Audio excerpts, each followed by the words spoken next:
Hey everyone, and welcome back.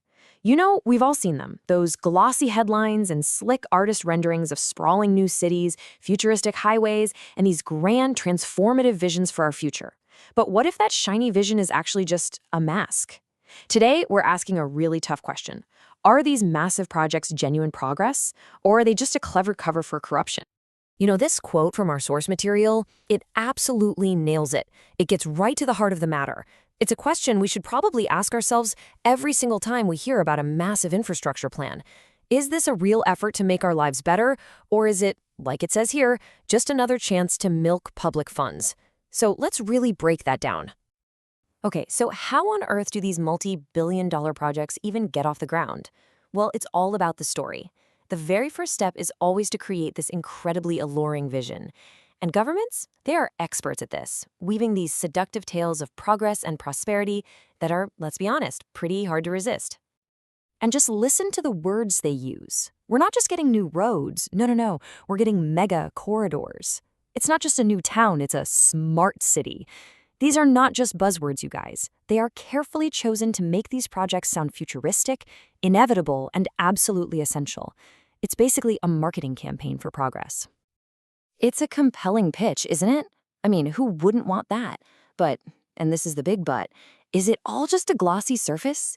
Is this incredible vision of the future just a carefully constructed facade designed to distract us from what's really happening behind the curtain? And that brings us to the hidden reality. You see, behind that polished facade of progress, what we often find is this tangled, messy web of corruption. It's a world where our public funds are siphoned off, and the actual needs of ordinary citizens, they just get pushed to the side. Okay, this table here, it lays it all out, plain and simple. The gap between the promise and the reality is just huge. We're sold this dream of smart cities, but what we often get is a nightmare of land disputes. We're promised mega corridors, but what we end up with are contractor cartels, wildly overpriced projects, and a mountain of public debt for us to pay off. And this is the real kicker. While we're all being dazzled by the vision of some futuristic city in a bubble, the things that actually matter in our day-to-day lives, like clean water, decent schools, reliable healthcare, they're often just left to crumble. It is a classic case of prioritizing the flashy stuff over the essentials. All right, so how do they pull it off? How do these grand visions turn into these giant money pits? Well, it turns out there's a pretty common playbook for turning public projects into private profit machines. Let's unmask it. First up, play number 1, land speculation. This is the oldest trick in the book. Seriously, a government announces a big new project and bam, suddenly land prices in that area go through the roof. And guess who just happened to buy up all that land for cheap right before the announcement? You got it, insiders with a tip-off, who then cash in big time when the government buys it back with our money.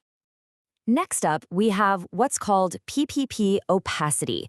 Now, that's a fancy way of saying that these public-private partnerships, well, they're often a really raw deal for the public. Here's how it works. The private companies get all the profits, while we, the taxpayers, are left holding all the risk. And the best part? The contracts that seal this shady deal are usually kept secret, hidden from public view. And then we've got the classic bait and switch. It's called cost escalation. A project gets sold to the public with this ridiculously low price tag. But once the work starts, the costs just start to climb and climb and climb. That initial estimate, it was just a teaser. The final bill is always a shocker. And the final play in this tragic comedy, the neglect of basics.